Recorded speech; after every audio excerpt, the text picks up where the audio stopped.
negeri ini memanggilmu kawan.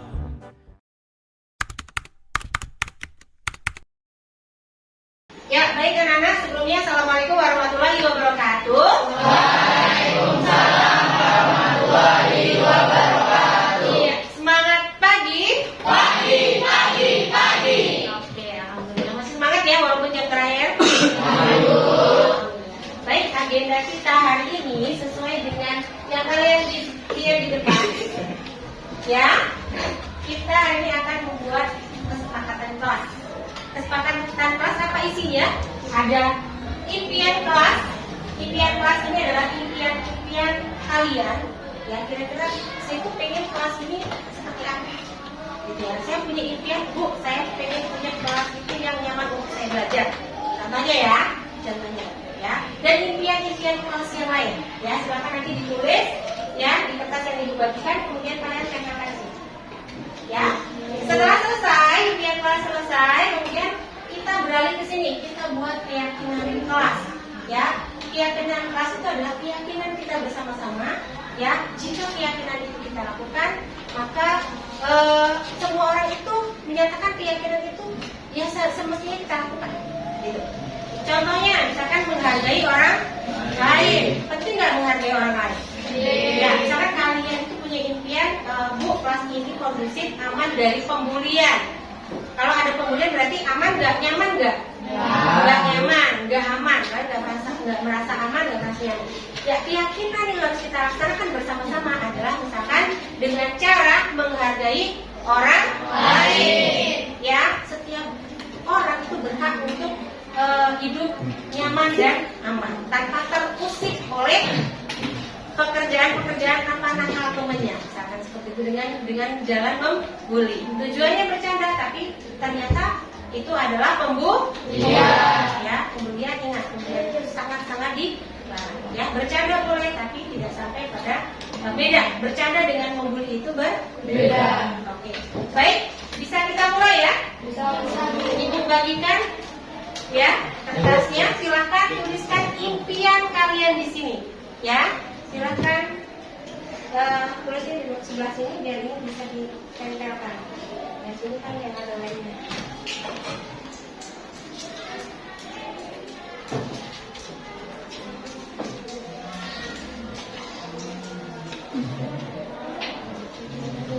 Ya, impian dulu ya.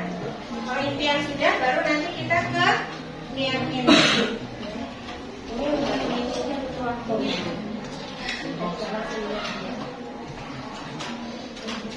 Kalau kurang boleh sampaikan ke ibu, Bu, kurang kertasnya, nanti ibu tambah. Kecil-kecil aja, biar muat banyak. Kecil-kecil aja nulisnya ya, nanti bisa terbaca.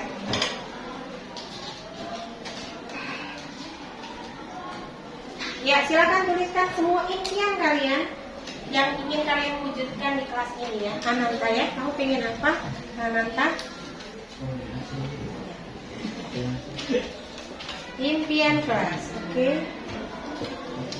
Oke, silakan tuliskan impian kelas kalian.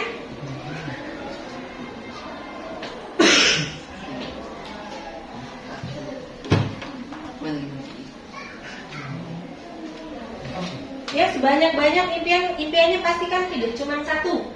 Ya, kalau punya impian-impian yang lain silahkan dituliskan.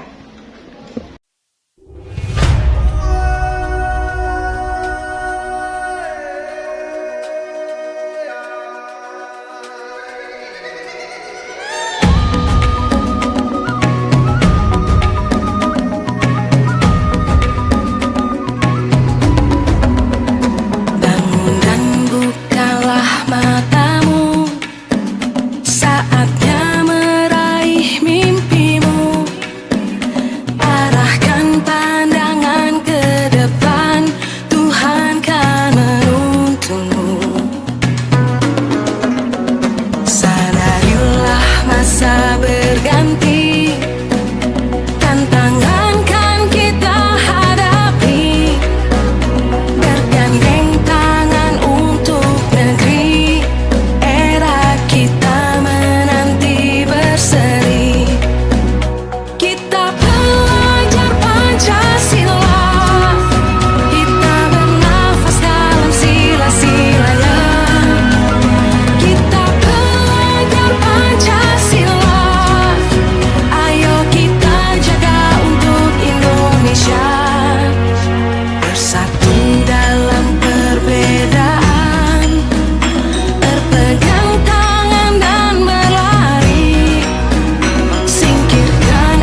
pelangi jingga.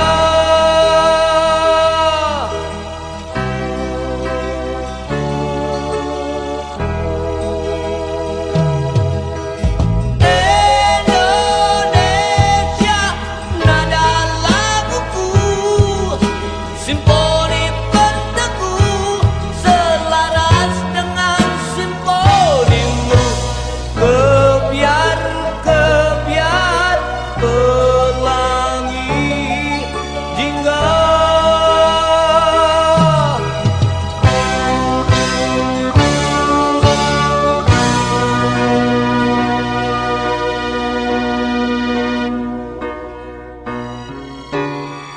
Biarpun bumi bergoncang, kau tetap Indonesiaku.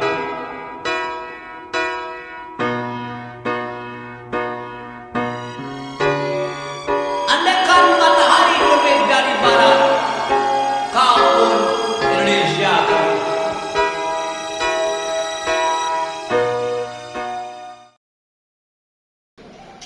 Baik, terima kasih anak-anak.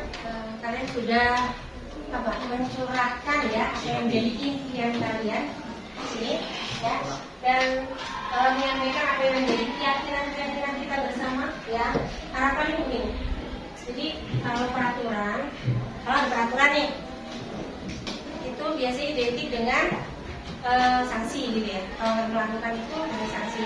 Tapi motivasi anak untuk tidak melakukan hal itu karena motivasinya itu dari luar, dari orang lain. Dari mana? Dari peraturan. Karena ada peraturan saya lakukan itu.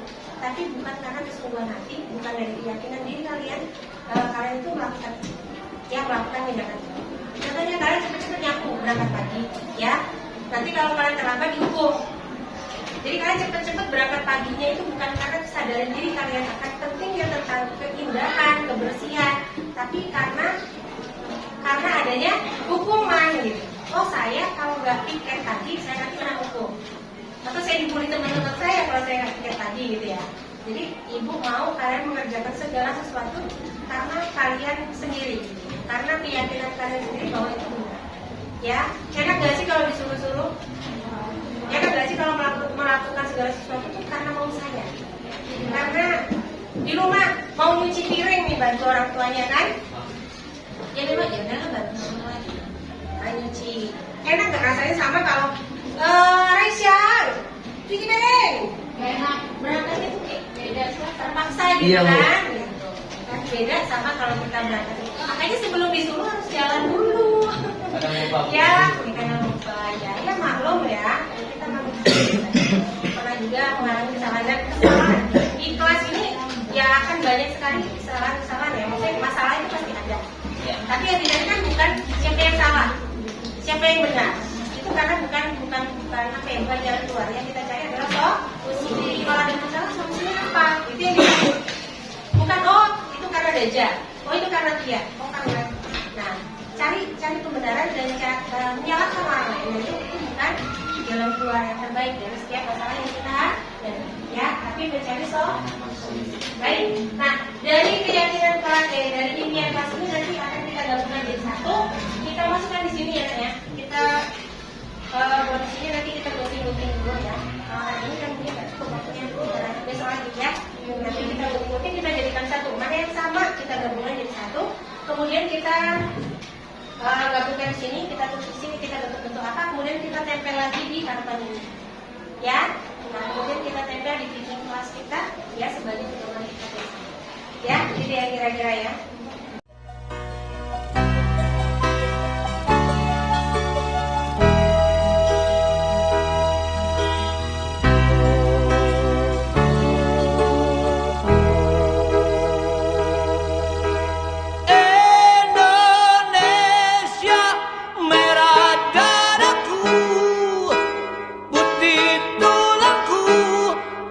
Satu dalam semangatmu,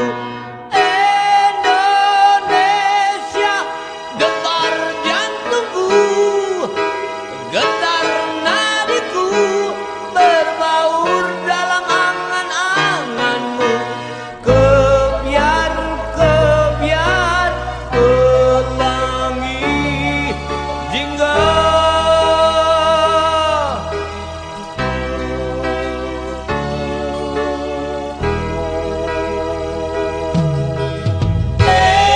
Indonesia merah darahku, putih tulangku, bersatu dalam semangatmu. Indonesia debar jantungku, getar nadiku, berbaur dalam angan-anganmu. Kebiar pelangi jingga,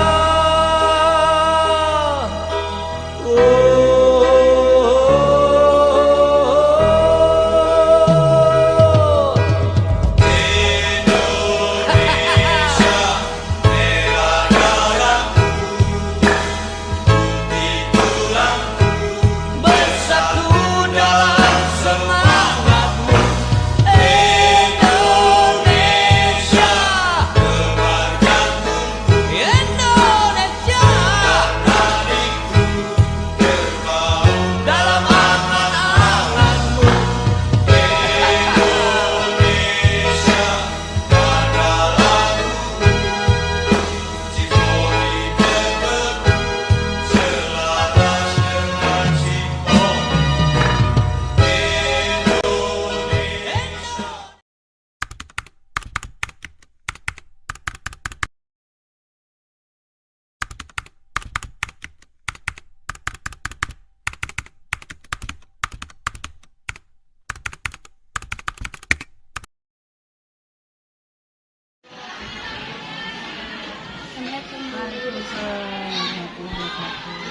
Reisya, gimana kabarnya? Gimana Reisya? Ibu dengar kemarin ada sedikit keributan, apa itu? Sebenarnya nggak ribut sih, cuman kan kayak ngasih saran ke pihaknya, Kalau ini suaranya? ngasih saran ke pihak, terus ngomongin suruh buat jadwal pelajaran gitu, karena kelas lain kan udah pada buat, tapi si pihaknya dibilangin katanya iya belum sempat beli, masih ada masalah gitu. Terus saya bilang ya kalau ada masalah keluarga jangan dibawa-bawa ke sekolah, karena kan masalah sekolah juga ya.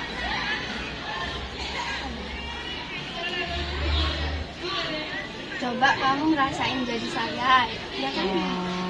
Terus saya bilang kalau mau ngerasain ya sama-sama ngerasain, saya juga ada masalah itu. Lalu saya bilang ya kalau kalau emang jadi bendahara nggak mau ribet ya diganti aja, banyak yang mau gantiin. Terus Ya, ibu nyambung yang itu ya. Yang disampaikan jadi siapa Reisya? Jadi ibu juga pernah merasa seperti kalian ya. Nah, ibu juga pernah menjadi siswa SMP. Ya wajar saja. Kalau kamu melakukan itu wajar. Dan itu sebenarnya juga bagus. Itu bagus sebenarnya. Jadi kritik, saran, masukan itu diperlukan untuk kelas. Itu bagus. Hanya saja, ya mungkin dia merasa nggak nyaman gitu loh dengan yang kamu sampaikan itu. Ya mungkin dia merasa nggak nyaman. Penyampaianmu mungkin nggak pas dengan dia gitu. Ya tapi Ibu hargai tindakan kamu itu beralasan ya kan, seperti yang kamu jelaskan tadi ya. Baik. Terus tapi kemarin kan tiba-tiba dari Sitiya kemudian ganti ke Reisya, bendaharanya ganti, tiba-tiba ibu masuk udah ganti ya. Kemudian ibu kaget juga kan, padahal waktu musyawarah itu bendaharanya iya ya. Berarti kira-kira nih kalau yang seperti ini sudah sesuai belum dengan keyakinan kelas? belum, salahnya di nomor ibu. Nah itu dia. Jadi besok pagi kita itu harus menjunjung tinggi hasil musyawarah. Jadi nggak boleh ambil tindakan sendiri. Kalau mau ada perubahan nih perangkat kelas, nanti bisa kita musyawarahkan lagi. gitu ya. Kemudian yang namanya mereka perangkat ya, mereka tuh manusia biasa, juga punya kekurangan ya manusia. Masukan saran kalian itu penting buat mereka ya, mungkin mereka belum punya kesadaran pentingnya menerima kritik dan saran. Padahal kritik dan saran itu baik juga untuk mereka ya, nanti ya mereka akan berproses sendiri ya, agar mereka mungkin sesuai dengan keyakinan kita yang siap menerima kritik dan saran gitu ya, tidak berperan dan lain sebagainya ya. Sekarang kita selesaikan untuk Aisyah sendiri. Jadi Aisyah selain keyakinan kita menjunjung tinggi hasil musyawarah ya, mungkin bisa tindakan Aisyah ini mungkin kalau bisa dibilang ke Sitiah dia itu merasa kurang dihargai. Jadi lagi-lagi Sitiah merasa Aisyah ini tidak menjalankan keyakinan kelas lupa menghargai musyawarah juga tadi, kemudian menghargai orang lain. Jadi Sitiah merasa kurang menghargai. Nah, setelah ini kira-kira solusinya apa yang bisa diselesaikan kira-kira? Solusinya apa? Agar hubungan dia dan Aisyah bisa kembali membaik.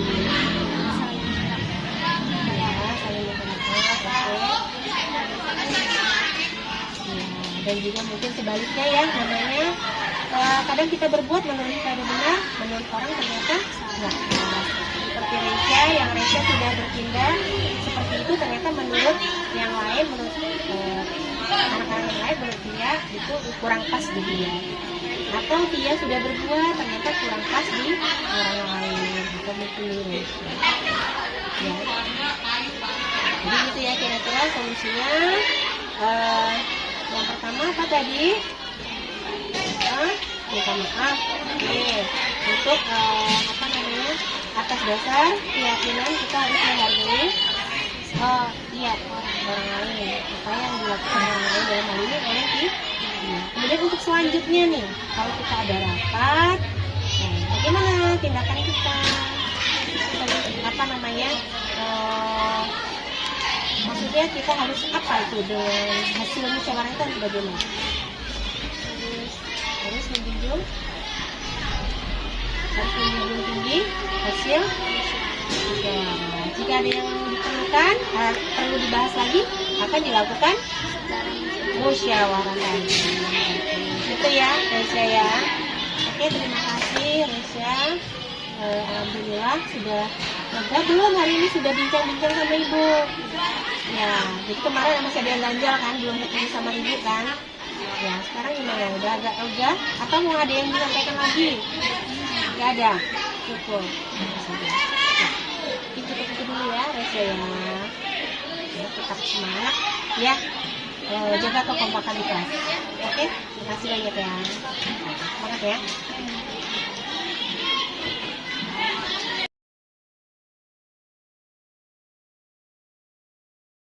Assalamualaikum Bu. Waalaikumsalam. Iya, gimana kabarnya? Baik Bu. Ya, taruh dulu tasnya di sini. Ya, duduk. Iya. Kemarin ibu dengar ada sedikit keributan di kelas. Coba kamu ceritakan ada apa sebenarnya? Ada yang mengkritik tentang alat-alat kelas yang disuruh buat jadwal kita. Itu kayak disuruh beli karton sama si styrofoam.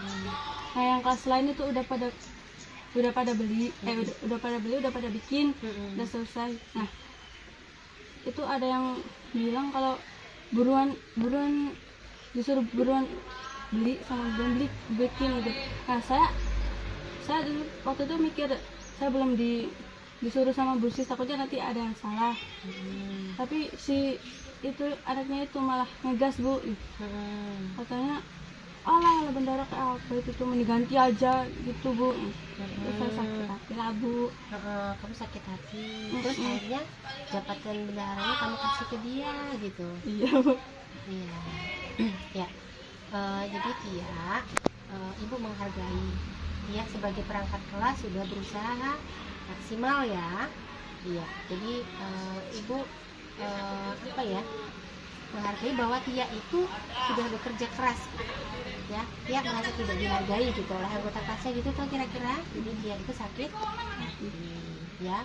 Kemudian untung saja gitu ketika temennya apa namanya berkomentar sedikit pedas gitu ya, kemudian bahkan meminta kalau nggak sanggup ya udah kasih aja tugas bendaharanya ke yang lain gitu, ganti aja gitu ya. Nah, terus Tia langsung kasih aja.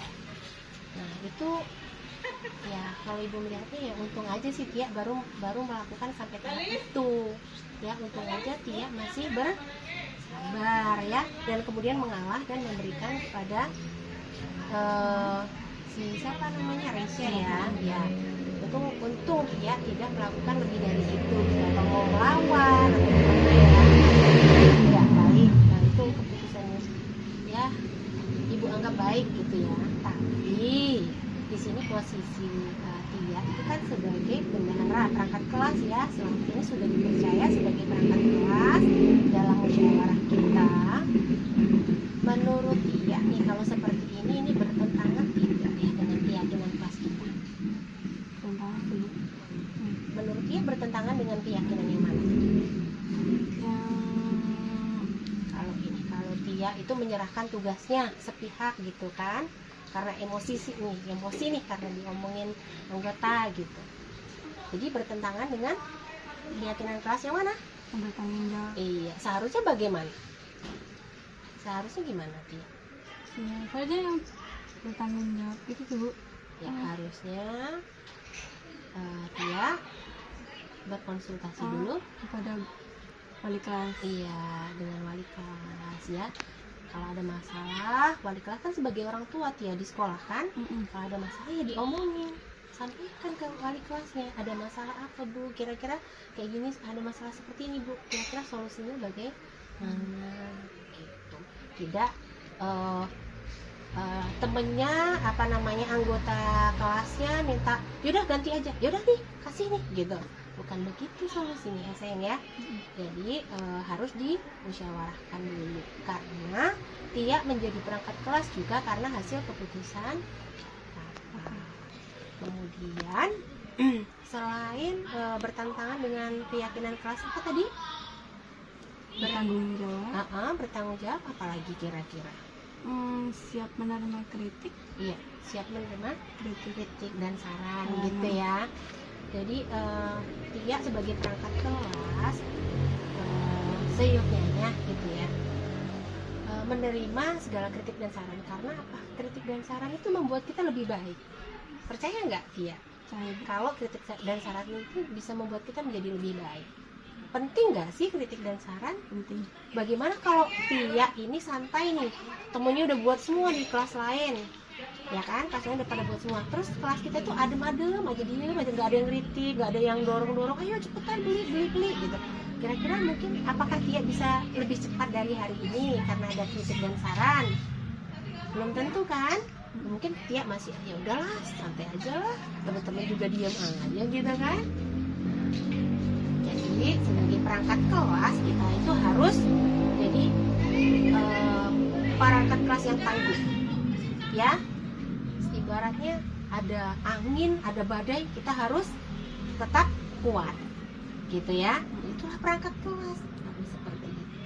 Siap nggak kira-kira untuk kedepannya untuk menerima kritik dan saran? Siap. Iya, kritik dan saran mana yang baik, mana yang positif kita ambil, mana yang buruk kita buang ya. Mana kritik apa namanya keyakinan kelas kita apa tuh? Tidak baper gitu kan? Nah, tidak mudah bawa perasaan katanya gitu ya. Baik. Kira-kira seperti itu ya. Iya ya. Siap. Jadi kedepannya siap melaksanakan tugas sebagai bendahara dengan lebih baik lagi. Siap. Oke, terima kasih. Gitu aja ya. Kalau mau pulang silahkan pulang. Terima kasih ya. Hati-hati di jalan ya.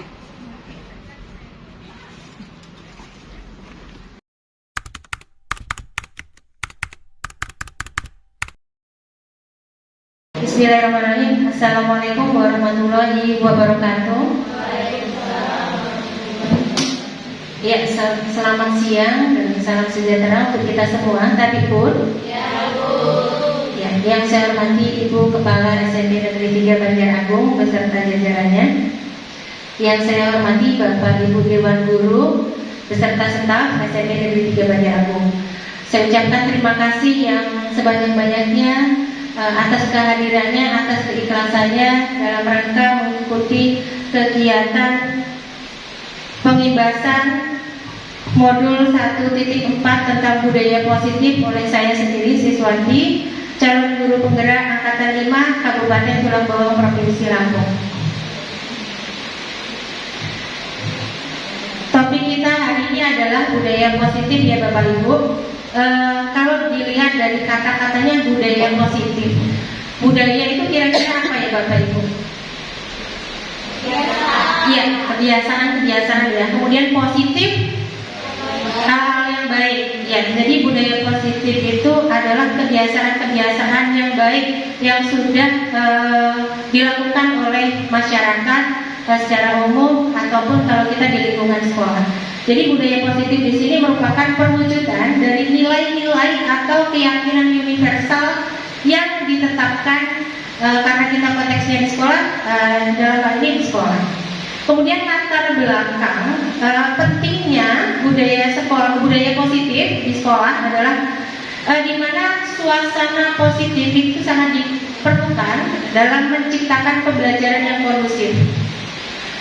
Karena dengan suasana yang positif, murid dan guru akan menemukan suatu kondisi pembelajaran tanpa adanya beban, ya, tapi karena suatu kebutuhan, ya, dan yang berpengaruh besar terhadap baik buruknya perilaku anak itu tergantung 3 tempat ya Bapak Ibu, atau pusat pendidikan bagi anak ada 3, dalam keluarga, di sekolah, kemudian dalam lingkungan tempat bermainnya atau lingkungan masyarakat.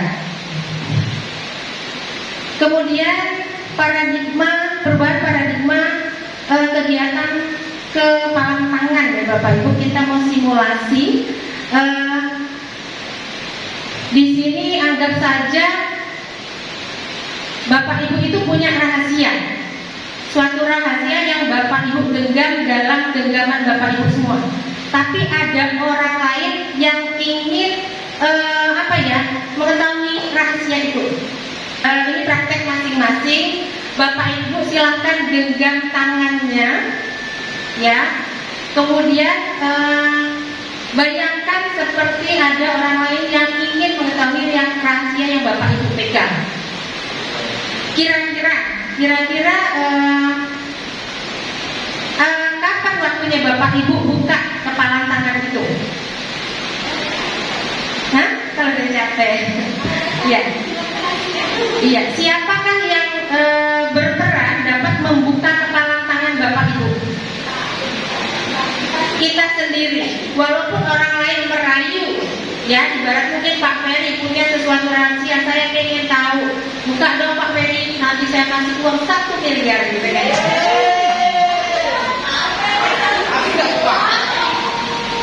Pasti langsung dibuka ya. Jadi kapan waktunya Bapak Ibu itu membuka tangan itu ya tergantung kapan Bapak Ibu memutuskan, ya saya buka, saya mau buka gitu ya. Artinya gini, maksudnya kontrol diri seseorang itu tergantung pada kita sendiri, bukan pada orang lain. Nah ini sama dengan juga anak Bapak Ibu, ketika anak melakukan sesuatu itu juga kontrol diri itu sebenarnya ada pada mereka. Mereka itu mau mengikuti kemauan kita atau tidak itu ya tergantung dari anak itu sendiri, ya. Kemudian selanjutnya, nah ini berasal dari teori kontrol ya Bapak Ibu. Dikatakan ilusi kontrol. Ilusi itu apa ya Bapak Ibu? Ilusi itu bayangan, khayalan gitu ya, sesuatu yang tidak benar gitu ya. Ilusi kontrol ini menyatakan bahwa ilusi bahwasanya guru itu dapat mengontrol murid. Yang itu tidak benar. Guru itu nggak bisa mengontrol murid. Yang bisa mengontrol murid adalah diri mereka sendiri. Sama seperti yang tadi ya, genggaman tangan kita itu kapan kita mau membuka, kapan kita tidak mau, yaitu keputusan ada di kita sendiri. Kemudian ini saya lanjutkan saja biar lebih cepat. Nah, untuk mewujudkan budaya positif perlu adanya disiplin positif. Ya, disiplin positif ini merupakan suatu cara penerapan disiplin tanpa kekerasan dan ancaman yang dalam prakteknya melibatkan komunikasi tentang perilaku efektif antara guru dan murid. Ya, selama ini yang kita tahu konotasi disiplin itu negatif ya Bapak Ibu. Ya, disiplin itu adalah sesuatu yang dilakukan seseorang pada orang lain gitu ya, untuk mendapatkan kepatuhan. Ya, kemudian disiplin itu cenderung sesuatu yang tidak nyaman gitu ya. Kemudian bukan dengan apa yang kita hargai atau pencapaian suatu tujuan yang mulia. Selama ini disiplin itu konotasinya negatif. Ya, makanya di sini kalimat yang digunakan adalah disiplin positif. Kemudian disiplin positif itu bisa berlandaskan nilai-nilai kebajikan universal, nilai-nilai kebajikan yang dianggap semua orang itu benar, baik itu agamanya, apapun agamanya, apapun sukunya, apapun rasnya, ya, atau apapun bahasanya, itu menyatakan nilai-nilai itu benar, ya. Nilai-nilai kebajikan adalah sifat-sifat positif manusia yang merupakan tujuan mulia yang ingin dicapai setiap individu. Setiap orang percaya bahwa nilai-nilai kebajikan ini baik untuk kita lakukan. Ya. Kalau nilai-nilai kebajikan yang kita akui bersama, misalnya kejujuran, semua orang meyakini bahwa kejujuran itu bagus atau tidak? Ya, kemudian seperti tanggung jawab, itu semua orang mengakui kebaikan tanggung jawab tidak, kira-kira Bapak Ibu? Semua agama menyatakan bahwa nilai itu benar atau tidak Bapak Ibu? Nah, iya. Jadi inilah contoh-contoh nilai-nilai kebajikan universal yang kita jadikan landasan dalam mendisiplinkan peserta didik kita. Kemudian kalau untuk di kurikulum kita ada yang kita kenal profil pelajar Pancasila, ya. Di situ ramuannya sudah lengkap ya Bapak Ibu. Ada yang berkaitan dengan diri sendiri, diri siswa gitu ya secara individu. Kemudian ada yang berkaitan dengan siswa secara sosialnya gitu ya. Kemudian ada juga yang berkaitan dengan kemampuan berpikirnya. Di situ ada bernalar kritis. Kemudian ada kreatif juga. Kemudian ada yang religiusnya juga ada, berakhlak mulia. Seperti kejujuran belum masuk, tanggung jawab belum masuk, saya rasa bisa masuk ke dalam poin yang berakhlak mulia. Kemudian kita ke teori motivasi. Jadi motivasi itu ada dua ya Bapak Ibu. Motivasi anak-anak dalam melakukan sesuatu itu ada dua. Ada motivasi yang berasal dari dirinya, ada yang berasal dari luar, ya. Kalau yang berasal dari luar itu misalnya untuk menghindari ketidaknyamanan atau hukuman.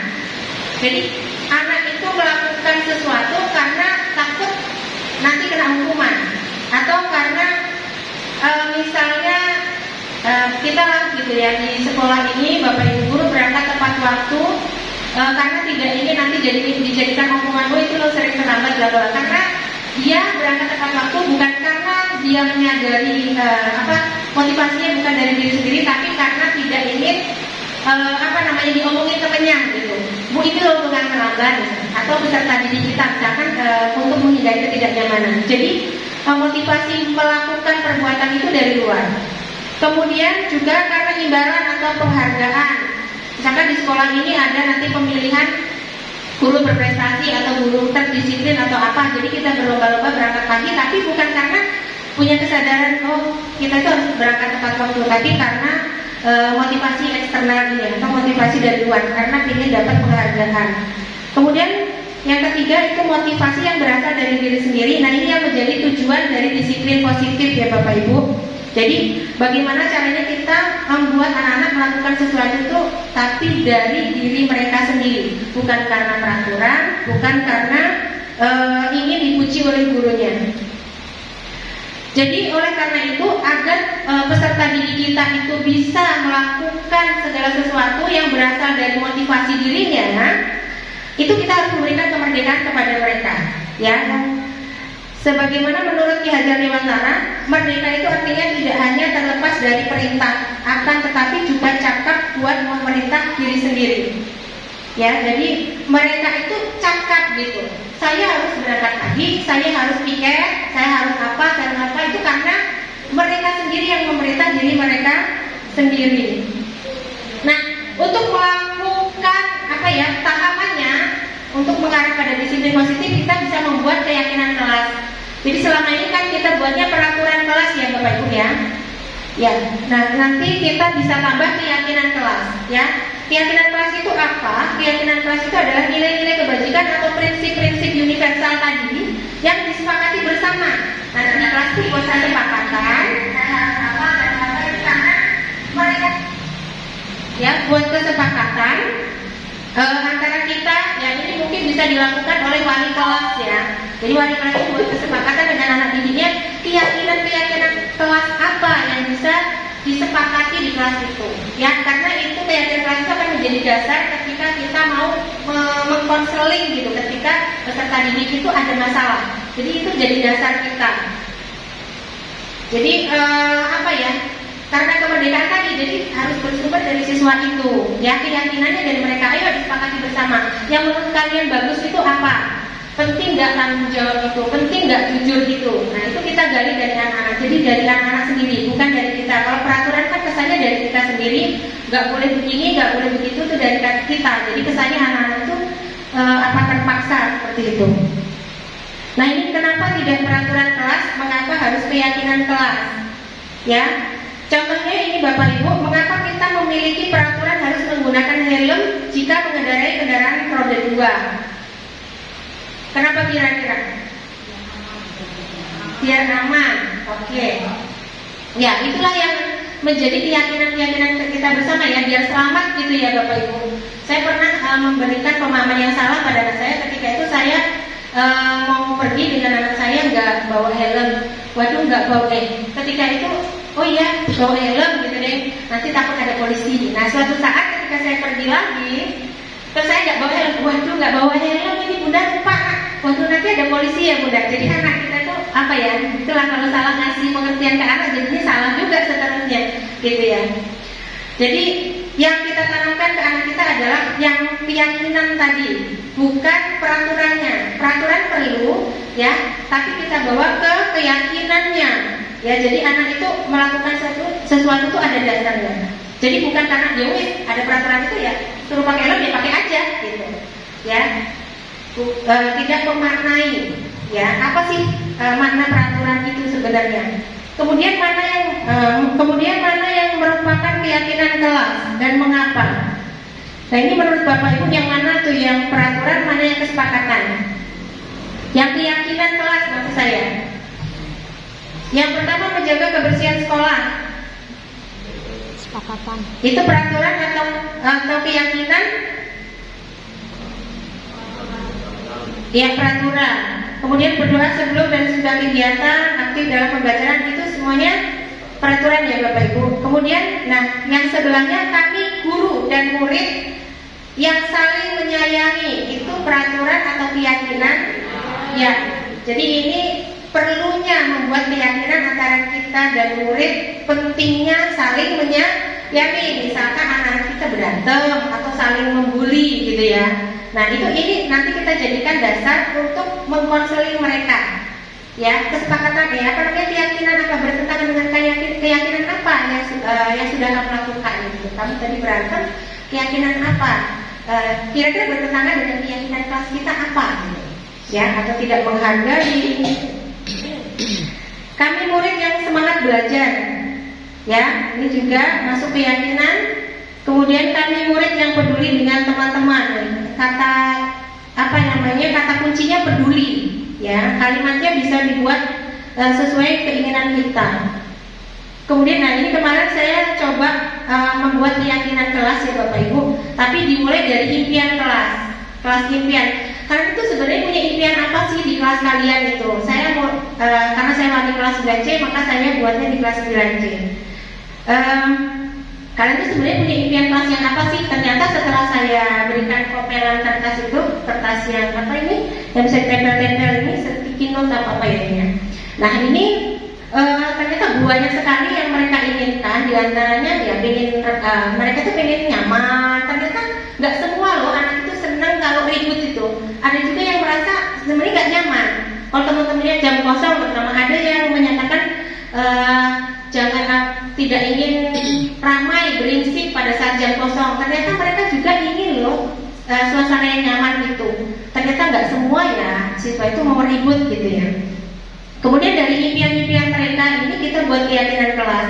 Keyakinan kelas ini maksudnya gimana sih impian kelas itu bisa terwujud? Keyakinan-keyakinan apa yang perlu kita sepakati? Nah seperti itu. Nah ini kemarin saya coba buat di sini, ini contohnya Bapak Ibu. Ya ini impian kelasnya.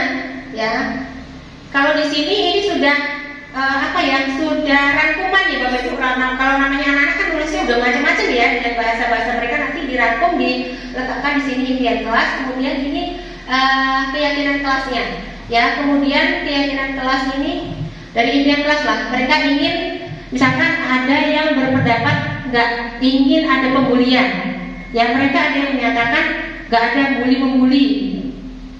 Ya, jadi di sini saya tulisnya mereka tuh impiannya pengen kelas yang aman dan nyaman. Kemudian pengen juga punya kelas yang anak-anaknya kompak gitu, bisa diatur gitu ya kan. Dalam satu kelas itu belum tentu satu suara gitu. Kalau disuruh apa belum tentu ikut semua gitu. Kemudian mereka juga ada yang bahkan kelas impiannya pengen yang ber-AC Bapak Ibu. Kira-kira ini cita-cita mereka kelas ini seperti ruang ini. Ya, ingin fasilitas belajar mereka lengkap. Saya rangkum seperti ini. Ya, kemudian keyakinan kelasnya itu ada saling menghargai, saling menghormati, kemudian mandiri, adil. Mereka juga menginginkan keadilan, kemudian bertanggung jawab, kemudian menjaga kesehatan. Karena kemarin ada yang di kelas saya ada yang keciduk merokok gitu ya. Jadi keyakinan kelas yang digunakan adalah pentingnya menjaga kesehatan. Ya, kemudian jujur, menghargai hasil musyawarah. Karena juga ada kasus di kelas 9C itu ada yang buat peraturan sendiri di luar musyawarah kelas. Kemudian ya ini saya rasa bisa di skip ya Bapak Ibu. Ya, sebenarnya kenapa sih anak-anak itu melakukan pelanggaran? Kira-kira kenapa Bapak Ibu? Ya, cari perhatian. Sebenarnya ini semua orang punya kebutuhan dasar ya Bapak Ibu. Ini kebutuhan dasar baik anak-anak maupun kita semua ya, punya kebutuhan dasar yang ingin kita penuhi. Kalau kita nggak bisa memenuhi dengan cara yang positif, dengan cara yang baik-baik, ya kita ya bisa jadi akan memenuhinya dengan cara yang negatif. Ya, apalagi anak-anak gitu ya, belum tahu tanggung jawab gitu ya. Apa yang mereka lakukan ini beresiko baik buruknya mereka tidak terlalu mereka pikirkan gitu ya, karena mereka masih usia SMP. Nah, inilah 5 dasar kebutuhan manusia Bapak Ibu yang kita semua ingin penuhi. Yang pertama itu survival atau bertahan hidup. Jadi kita semua ini ingin survive gitu. Mungkin ada peserta didik kita yang berantem. Sebenarnya dalam rangka untuk mereka itu biar bisa bertahan hidup. Ya, jadi ini alasan-alasan yang mendasari mereka melakukan sesuatu. Kemudian penguasaan atau power. Nah mereka itu pengen kalau bisa sesuatu itu diakui gitu. Kan ada anak-anak nih yang melakukan kesalahan misalkan dengan buat masalah dengan cara tidak mengumpulkan tugas. Ada yang berpendapat malas lah buat tugas nanti juga gak dikoreksi. Jadi mereka tuh kalau saya mengerjakan sungguh-sungguh saya tuh pengen nanti dinilai gitu. Gak dinilai ya malas lah jadinya. Jadi mereka tuh pengen diketahui mereka juga bisa loh, saya bisa loh mengerjakannya gitu. Tapi kalau tidak dikoreksi nanti akhirnya malas gitu ngerjain tugasnya. Mungkin ya koreksi buat kita semua termasuk saya ya. Mungkin kalau ada tugas anak-anak harus dikoreksi semua. Kemudian perlunya kasih sayang dan rasa diterima. Ya, setiap anak itu pengen diterima, dan kita semua ya di sini pengen diterima oleh lingkungan kita. Ya, ketika anak melakukan tindakan-tindakan yang tidak terpuji gitu ya, nah itu bisa jadi karena kebutuhan kasih sayang dan rasa ingin diterimanya itu tidak dipenuhi. Kemudian freedom, kebebasan, mereka juga ada keinginan untuk bebas gitu ya. Contohnya kemarin misalkan belum waktunya istirahat, mereka itu jajan gitu ya. Jadi mereka itu ada keinginan, saya tuh pengen bebas gitu, saya ingin melakukan semau saya gitu. Itu tuh ada gitu dalam diri setiap manusia, itu ada gitu. Yaitu tadi cara pemenuhannya bisa positif bisa negatif gitu. Kemudian kesenangan, misalkan anak itu kalau ada yang kecicilan gitu ya, kita kita ajak tapi dia malah kecicilan sana sini, nggak memperhatikan gitu ya, karena dia memiliki kebutuhan akan kesenangan ya, mungkin belum terpenuhi di rumah gitu ya, jadi pelampiasannya mungkin di sekolah ataupun ketika disuruh maju asa-asa pas pelajaran bahasa Inggris misalkan seperti itu ya. Jadi mereka sebenarnya perlu diketahui lebih jauh, sebenarnya mereka itu tidak senangnya kenapa? Kalau nggak mau mengikuti pelajaran itu kenapa? Apa mungkin nggak suka dengan pelajaran bahasa Inggrisnya atau dengan gurunya dan lain sebagainya? Itu hanya contoh, jadi perlu digali lebih jauh sebenarnya apa yang mendasari mereka melakukan itu. Kemudian ini posisi kita Bapak Ibu, 5 posisi kontrol ya. Kita itu bisa sebagai penghukum. Ya, kadang-kala kita sebagai penghukum, kemudian kita juga kadang-kala membuat anak-anak itu merasa bersalah, ya, pembuat merasa bersalah. Kemudian juga kita bisa menjadi teman, kemudian juga bisa menjadi pemantau dan juga manajer. Saya putarkan videonya saja ya Bapak Ibu, jadi Bapak Ibu bisa langsung bisa membedakan mana yang manajer, mana yang pemantau, mana itu yang penghukum dan lain-lainnya.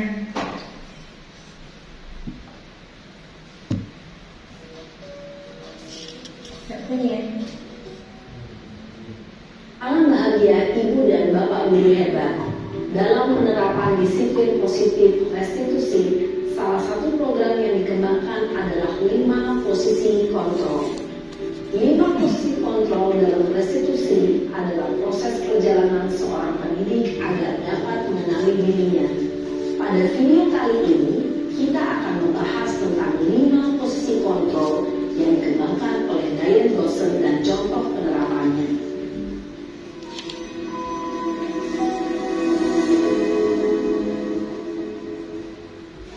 Lima posisi kontrol itu adalah 1. Posisi penghukum, 2. Posisi pembuat merasa bersalah, 3. Posisi teman, 4. Posisi pemantau atau monitor, dan 5. Posisi manajer.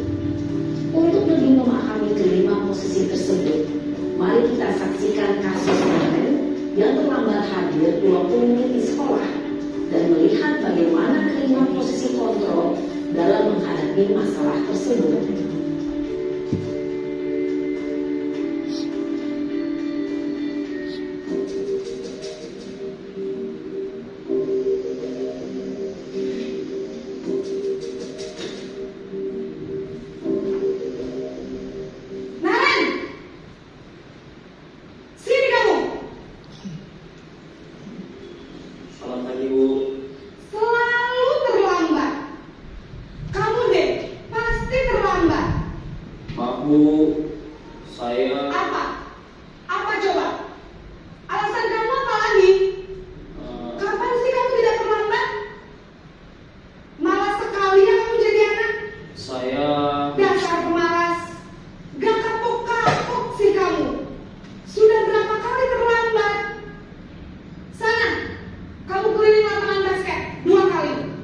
Kenapa saya harus ke lapangan basket, Bu? Kenapa? Kamu lawan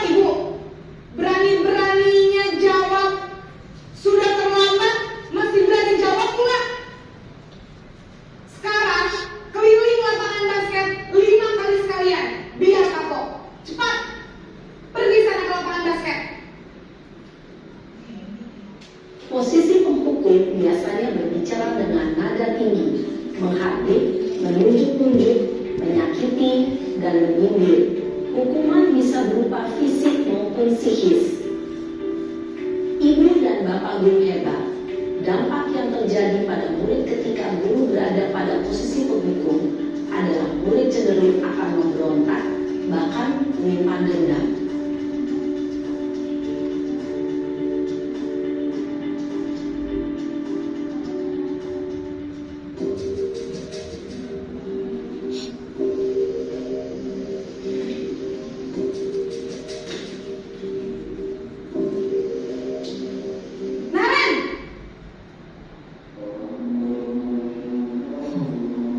Selamat pagi, Bu. Naren, kamu kenapa terlambat lagi, nak? Ya Tuhan, Naren, kamu senang ya bikin ibu susah ya? Kalau kamu terlambat lagi, nanti ibu yang ditegur bapak kepala sekolah, nak. Disangka ibu tidak bisa membina kamu. Duh, gimana ini? Maaf, Bu. Duh, Gusti Naren, kamu suka ya kalau ibu ditegur bapak kepala sekolah? Terus, sekarang ibu harus tulis apa yang ibu absen? Ini kamu sudah sering terlambat loh. Ibu harus apa coba? Maaf, Bu. Maaf sekali. Ya sudah, lain kali jangan bikin ibu susah lagi ya nak ya. Ibu tidak akan kuat lagi kalau kamu begini terus. Bisa jantungan kalau ibu ditegur bapak kepala sekolah. Sana cepat ke kelas. Maaf ya, Bu. Maaf sekali.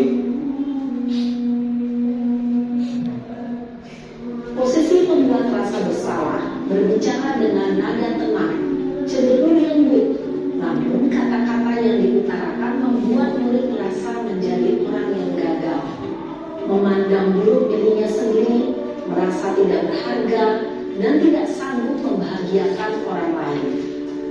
Ketika guru mengambil posisi pembuat rasa bersalah, murid akan menganggap dirinya yang bersalah dan ia akan menyimpan emosi negatif tersebut di dalam dirinya.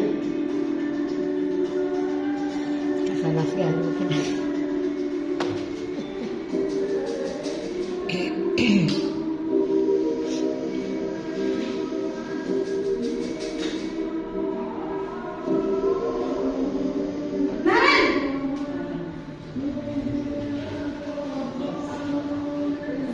Selamat pagi, Bu. wah, sudah jam berapa ini nak? Terlambat lagi ya sayang.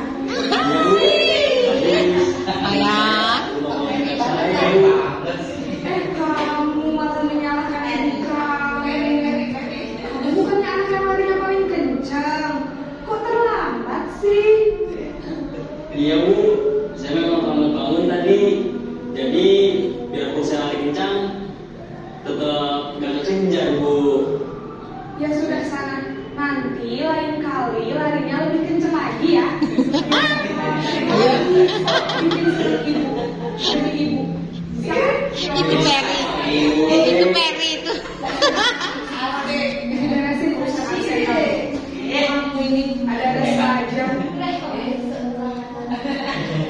Dalam posisi teman, guru berbicara dengan suara ramah, cenderung bersenda gurau untuk menjaga suasana tetap santai. Murid akan merasa senang, aman, dan akrab dengan guru. Identitas yang tercipta adalah identitas sukses atau berhasil. Namun, perlu diingat, karena ini masih dorongan eksternal, maka ada faktor ketergantungan dari murid kepada orang tertentu. Di sini, guru aksennya, sehingga di lain waktu, murid bisa berperilaku baik, namun hanya kepada orang-orang tertentu saja.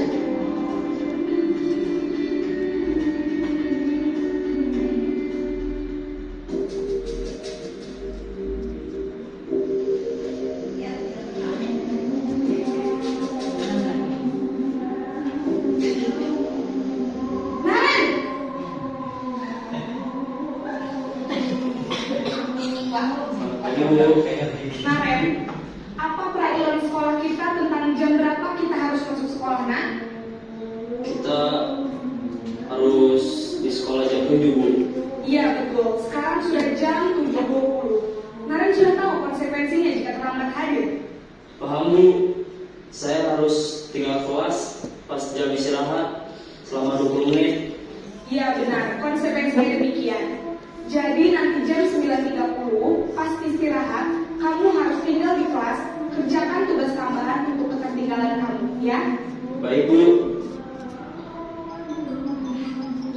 Posisi pemantau mengandalkan penghitungan atau data untuk mengontrol murid. Guru mengarahkan murid berdasarkan peraturan dan konsekuensi. Seorang pemantau menunjukkan bahasa tubuh dan ekspresi wajah yang datar dan cenderung formal.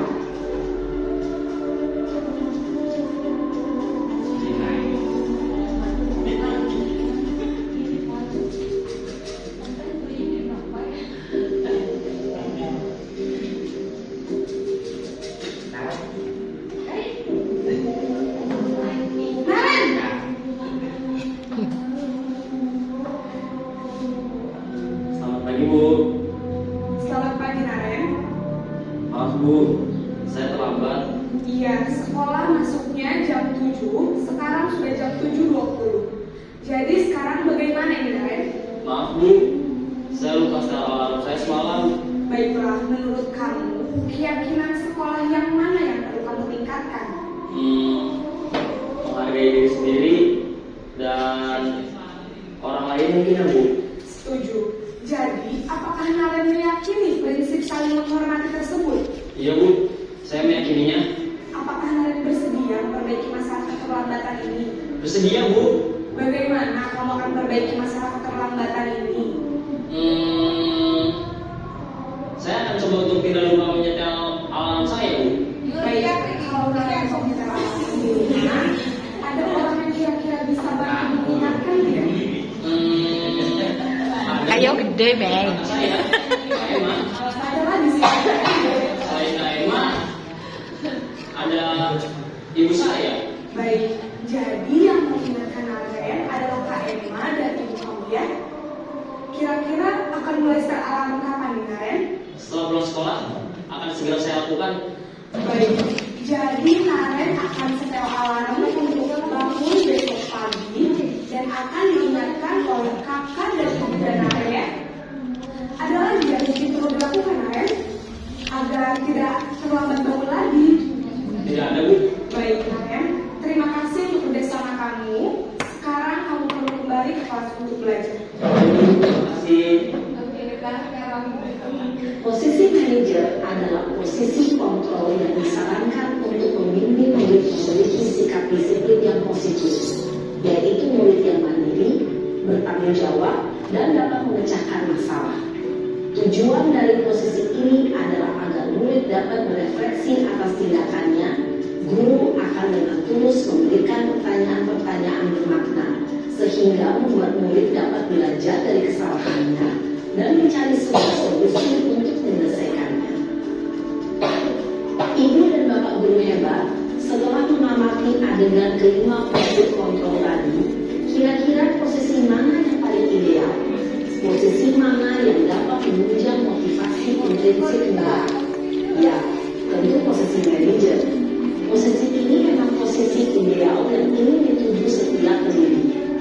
Pada posisi inilah, guru dapat menerapkan disiplin positif dan berpihak pada murid, yang memerdekakan murid. Perjalanan seorang pendidik tentunya tidak mudah untuk sampai pada posisi seorang manajer. Namun, tujuan kita pasti, yaitu menciptakan murid-murid yang mandiri, merdeka, dan bertanggung jawab. Semoga penggambaran 5 posisi kontrol yang telah diperlihatkan ini dapat menjadi ajang refleksi bagi kita semua, agar dapat terus mengasah dan menerapkan disiplin positif yang memerdekakan murid. Mari terus berlatih dan bersemangat. Selamat menerapkan. Salam dan bahagia, Ibu dan Bapak Guru hebat. Baik, demikian simulasi 5 posisi kontrol ya Bapak Ibu. Mungkin kita bisa merefleksi diri kita itu sebenarnya di posisi yang mana? Posisi 1, 2, 3 atau 5. Ya, kalau untuk posisi 1, 2 seperti yang kita lihat tadi itu berarti identitas gagal ya. Berarti dampaknya itu buruk untuk anak-anak kita di baik hari ini maupun ke depannya. Kemudian kalau yang ketiga, keempat, yang pemantau dan teman itu identitas kita menstabilkan identitas anak itu berhasil, tapi posisi motivasi yang keluar dari anak itu ekstern gitu ya, dari luar. Contohnya pemantau itu selalu berpedoman pada peraturan. Kamu terlambat kena poin gitu kan. Jadi pedomannya itu peraturan. Kalau pemantau itu bisa mendisiplinkan anak, tapi motivasi yang keluar dari peserta didik itu motivasinya dari luar ya. Jadi dia bisa mendisiplinkan, tapi tidak jangka waktu lama gitu. Anak itu bisa mengulang lagi kesalahannya. Tapi kalau yang kelima itu yang motor manager itu bagaimana caranya kita tuh mendisiplinkan anak yang itu memang dari mereka, kemauan mereka sendiri gitu ya. Jadi solusinya pun kita tawarkan ke mereka. Ya, solusinya pun kita tawarkan ke mereka. Jadi mereka yang cari solusi sendiri. Ya, ini tidak perlu saya jelaskan lagi. Nah, kemudian untuk ada yang namanya restitusi, Bapak Ibu, ada yang namanya hukuman, ada yang namanya penghargaan, ada yang namanya restitusi. Jadi untuk menjadi seorang manajer, posisi kontrol manajer itu kita bisa menggunakan restitusi. Apa itu restitusi? Restitusi adalah proses menciptakan kondisi bagi murid untuk memperbaiki kesalahan mereka, sehingga mereka itu bisa kembali pada kelompok mereka dengan karakter yang lebih kuat. Ya, tujuannya kalau restitusi itu perbaikan karakter, ya bukan hanya sekedar perilaku mereka melakukan selesai. Tapi kalau karakter ini kan melekat pada diri mereka seperti itu. Kemudian restitusi juga merupakan proses kolaboratif yang mengajarkan murid itu untuk mencari solusi untuk masalah mereka dan membantu murid berpikir tentang orang seperti apa yang mereka ingin menjadi tujuan mulia dan bagaimana mereka itu harus memperlakukan orang lain.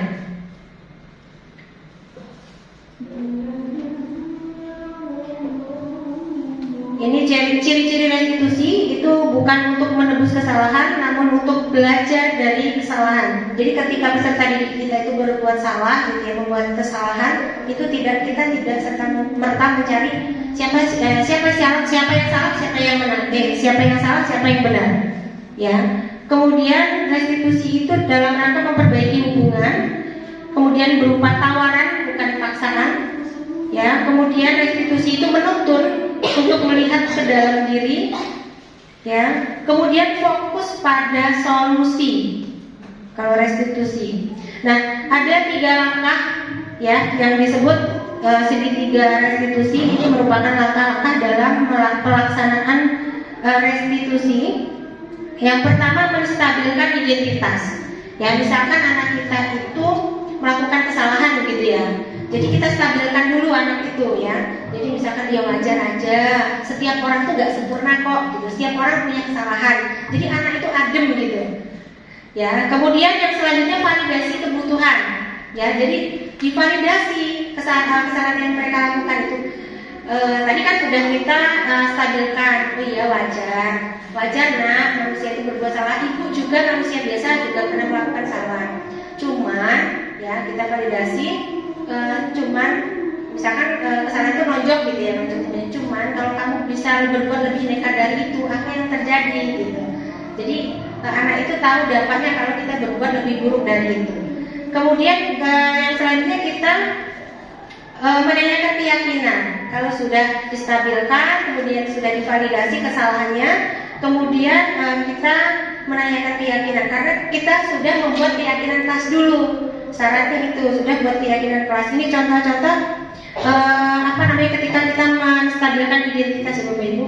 Ini contohnya guru berkata, berbuat salah itu hal yang manusiawi. Nah, ini cara-cara menstabilkan identitas pada peserta didik yang membuat kesalahan. Kemudian tidak ada manusia yang sempurna. Nah. Kemudian Bapak Ibu juga pernah berbuat salah. Kemudian kita pasti bisa menyelesaikan permasalahan ini. kemudian dan seterusnya. Kemudian kita validasi kebutuhan. Nah ini bermula dari teori kontrol ya Bapak Ibu, bahwa setiap tindakan anak walaupun itu salah pasti punya alasan, ya. Jadi kita membantu siswa mengenali kebutuhan yang ingin dipenuhi. Nah tadi kan kita sudah bahas tentang 5 kebutuhan dasar manusia yang ingin dipenuhi. Jadi anak itu ketika melakukan perbuatan pasti ada alasan-alasan yang mendasari mereka melakukan itu. Cara kita melakukan validasi kebutuhan itu dengan misalkan kamu bisa saja kan melakukan hal yang lebih buruk dari itu, tapi kamu tidak melakukannya. Kemudian kamu pasti punya alasan mengapa melakukannya. Apa yang penting bagi kamu? Dan selanjutnya yang tidak diperbolehkan itu ketika anak berbuat kesalahan, saya pokoknya nggak mau tahu kamu sudah berbuat salah, sana ke PLWC, sana kamu ini, sana. Pokoknya kita tuh nggak mau tahu alasan anak. Nah itu kalau bisa dihindari. Kemudian menanyakan keyakinan. Nah, untuk menanyakan keyakinan, makanya kita buat dulu keyakinan kelasnya Bapak Ibu. Jadi dari keyakinan kelas itu kita bisa menanyakan ke anak apa nilai yang kita percaya di kelas atau di sekolah kita. Nilai-nilai universal apa yang telah kita sepakati, ya. Kemudian kelas yang ideal itu seperti apa sih? Gitu. Atau kamu ingin jadi anak seperti apa? Jadi ini menjadi dasar kita. Misalkan keyakinan kelasnya menghargai. Kalau kita sudah buat keyakinan kelasnya enak gitu. Jadi kesalahan apa yang kamu lakukan ini sudah bertentangan dengan keyakinan kelas kita, bukan gitu ya. Keyakinan apa kira-kira menurut kamu? Jadi kan si anak itu kan udah tahu di kelas itu kita ada saling menghargai, ada saling menghormati, dia udah tahu dulu. Jadi dia mengingat apa yang jadi keyakinan di kelas. Ya. Terus selanjutnya apa yang bisa kamu lakukan ya untuk memperbaiki kesalahan ini gitu. Ya, jadi kita keyakinan kelas itu menjadi dasar kita untuk mengkonseling anak seperti itu. Saya mau setel satu video lagi yang ini ya Bapak Ibu, restitusi ya Bapak Ibu. Biar langsung dari sini, kalau cerita aja itu kurang ini, kayaknya langsung prakteknya gitu.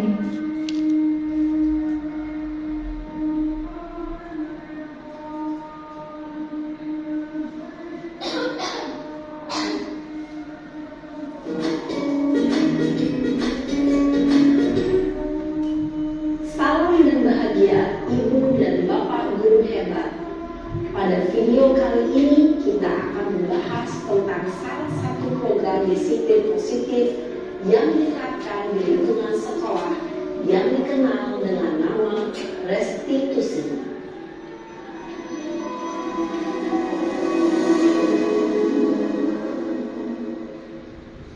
Restitusi dikembangkan oleh pakar pendidikan Diane Gosling berlandaskan pada teori kontrol Dr. William Blaser.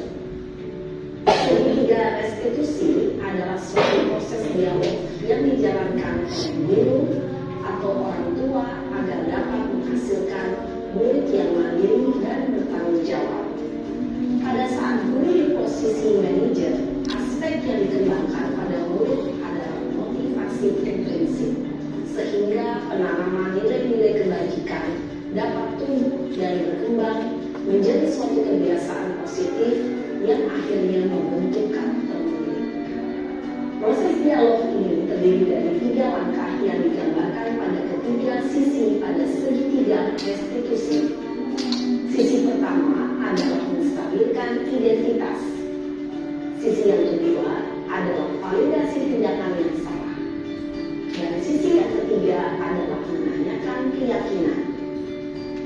Ibu dan bapak murid, berikut ini akan ditunjukkan bagaimana seorang guru berada dalam posisi manajer menggunakan penerapan segitiga restitusi.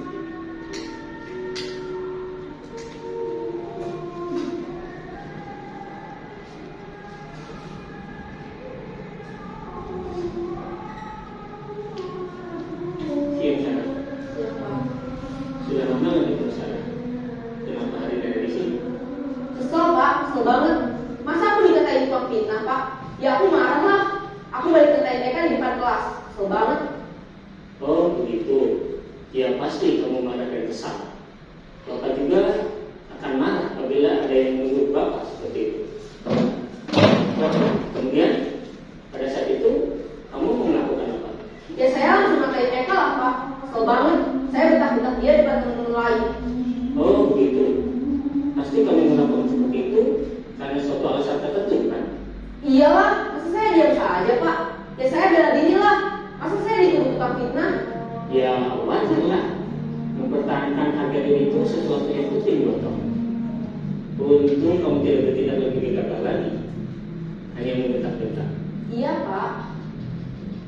Untung saya masih bersabar dan hanya membentak saja. Sudah gemes padahal. Saya pasti bela diri lah.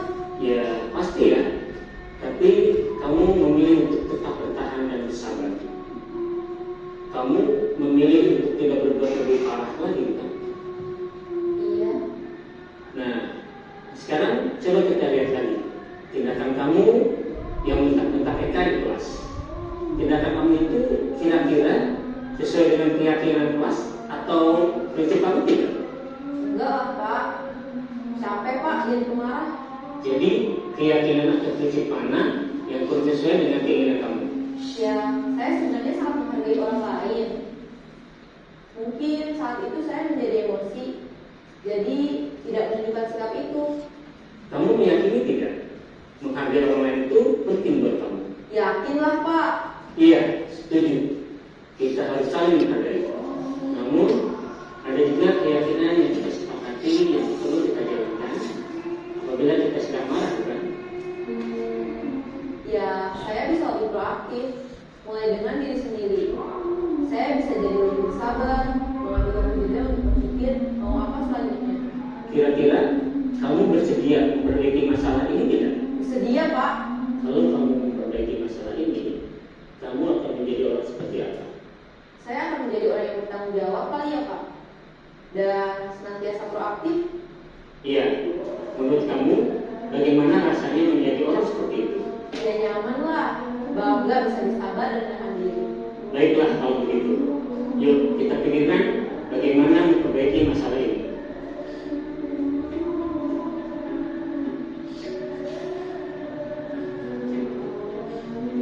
Ibu dan Bapak guru hebat. Baru saja kita menyaksikan bagaimana seorang guru berada dalam posisi manajer menggunakan penerapan segitiga Fitosi. Mari kita bahas satu persatu.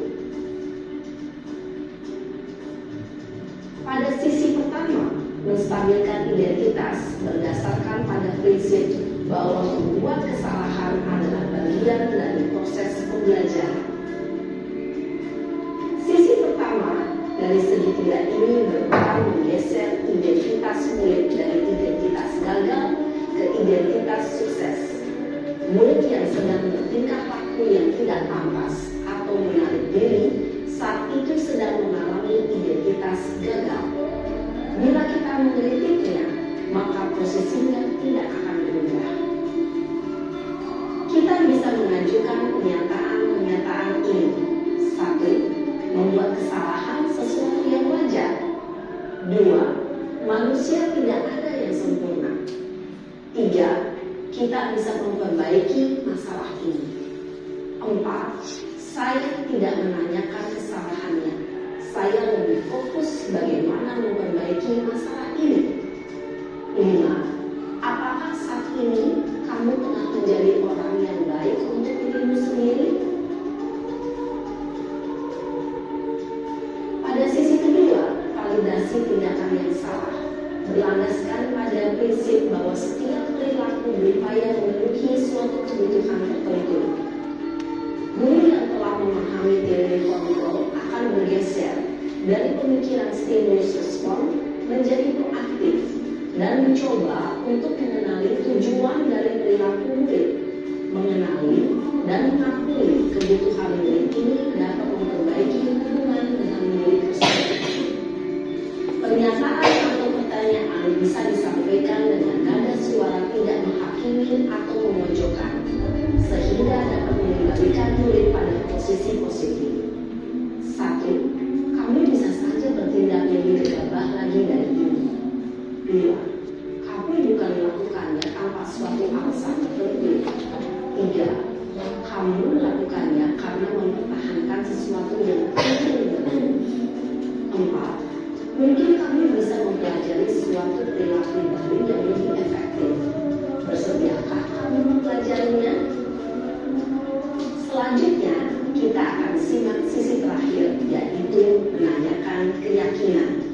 Teori kontrol menyatakan bahwa pada dasarnya kita termotivasi secara intrinsik. Pada saat perilaku yang salah telah divalidasi dan identitas sukses telah stabil, maka murid telah siap mengaitkan keyakinan-keyakinannya dengan tindakannya yang salah dan pemikirannya telah bergeser ingin menjadi orang yang dituju. Pertanyaan-pertanyaan ini dapat mengaitkan keyakinan-keyakinan yang dianut murid. 1. Sebagai keluarga atau kelas, apa yang kita yakini? 2. Mengiringi apa yang telah kita sepakati. 3. Seperti apa gambaran sebuah kelas yang ideal bagi kamu. 4. Kamu ingin menjadi orang seperti apa?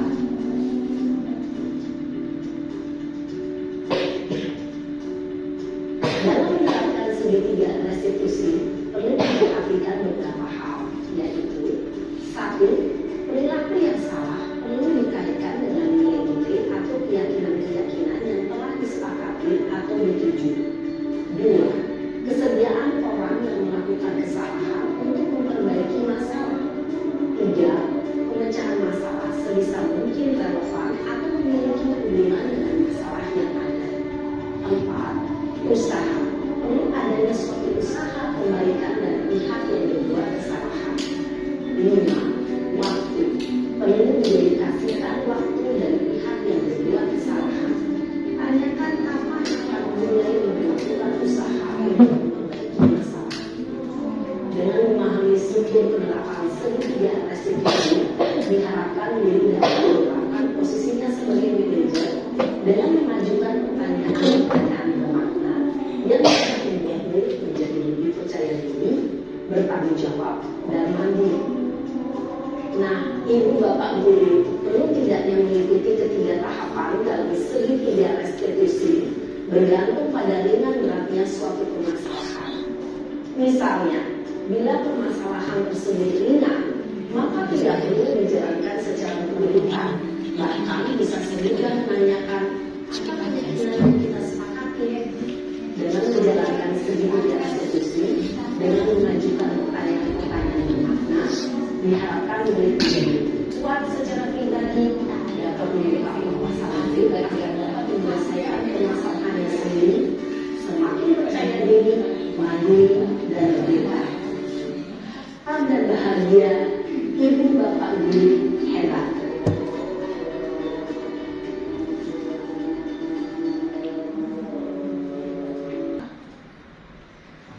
Baik Bapak Ibu, demikian materi yang bisa saya sampaikan terkait budaya positif sampai pada penerapan restitusi. Apakah Bapak Ibu mungkin pernah mendengar kata restitusi sebelumnya? Belum. Baru ya, alhamdulillah. Mudah-mudahan bisa kita terapkan bersama. Ini PR besar kita bersama Bapak Ibu. PR kita adalah perbaikan karakter. Itu ya, perbaikan karakter itu PR yang lebih besar daripada bagaimana peserta didik itu bisa menguasai materi kita. Jadi kalau dulu mengajar itu gimana caranya anak itu biar pinter, PR kita hari ini ya bagaimana kita memperbaiki karakter anak didik kita yang itu tidak mudah tentunya. Sampai di sini dulu pertemuan kita. Barangkali ada yang mau disampaikan?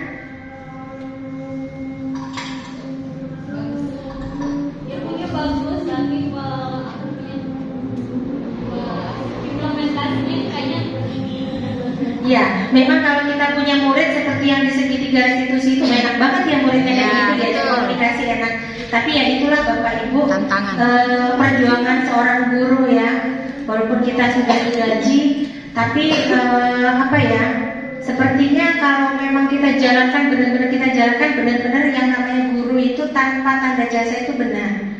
Ya, bahasanya kalau gaji segitu ya bukan nggak bersyukur ya.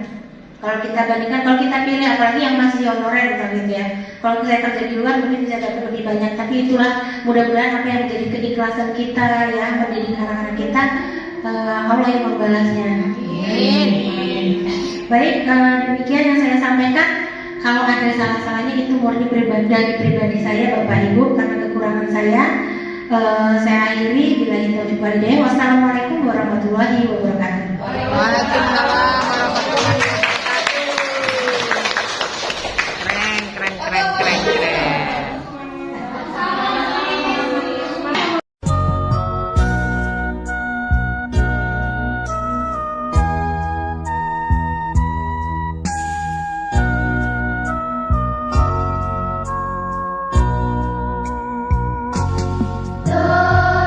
Terpujilah wahai engkau, ibu bapak guru, namamu akan selalu hidup.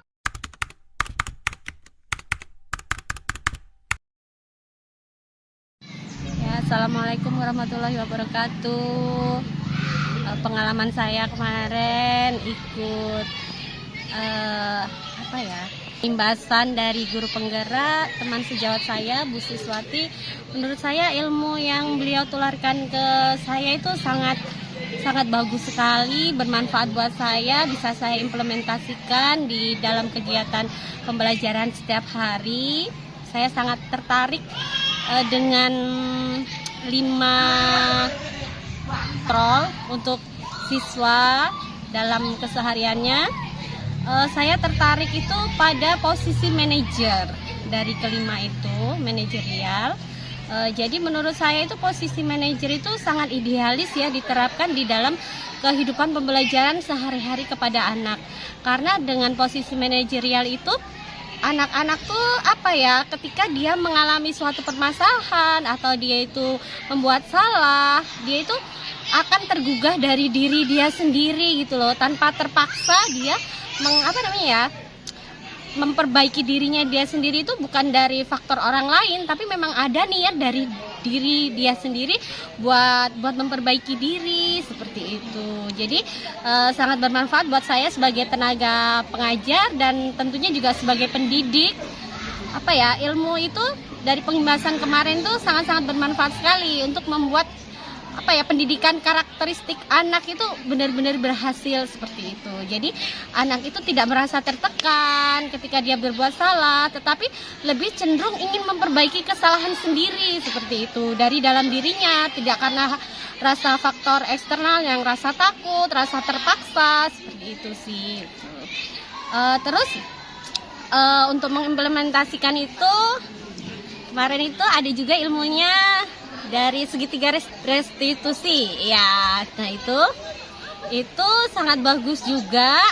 Jadi di situ kita mengenalkan kepada anak bagaimana sih cara memperbaiki dirinya itu, bagaimana supaya mereka tuh mengenal identitas mereka sendiri seperti itu. Jadi mereka itu tidak terkekang dengan aturan-aturan yang yang membuat mereka terpaksa, tetapi mereka tuh aturan itu bisa dijadikan keyakinan dari diri dia sendiri gitu. Jadi dia tuh mengikuti peraturan atau mengikuti ketertiban itu bukan karena dia takut gitu, tapi karena dari dalam dia sendiri, keyakinan dia sendiri buat mengikuti hal-hal yang memang sudah disepakati bersama, entah itu sebagai peraturan atau sebagai keyakinan yang telah disepakati bersama. Oke, kiranya cukup sekian pengalaman ilmu yang saya dapat dari pengimbasan guru penggerak. Menurut saya ini sangat bermanfaat sekali bagi kami yang belum ada kesempatan untuk belajar menjadi guru penggerak, dan semoga kedepannya kami yang belum ada kesempatan jadi guru penggerak bisa belajar dan menjadi guru penggerak seperti rekan kami. Sukses selalu buat Bu Siswati. Oke, terima kasih. Assalamualaikum warahmatullahi wabarakatuh. Selamat siang, perkenalkan saya Maria Agustina, guru dari SMP Negeri 3 Banjaragung. Di sini saya ingin memberikan testimoni tentang guru penggerak, pengimbasan guru penggerak, tentang budaya positif. Setelah saya mengikuti pengimbasan tersebut, saya mendapatkan banyak sekali ilmu, banyak sekali masukan, sehingga saya tergugah untuk memperbaiki diri sebagai guru, memotivasi diri untuk menjadi guru yang lebih baik, seperti contohnya guru manajerial. Nah, semoga saya bisa mengaplikasikannya dalam kegiatan belajar mengajar yang saya lakukan di sekolah ini. Terima kasih untuk Bu Siswati yang sudah membagikan ilmunya. Sukses selalu. Salam guru penggerak. Terima kasih.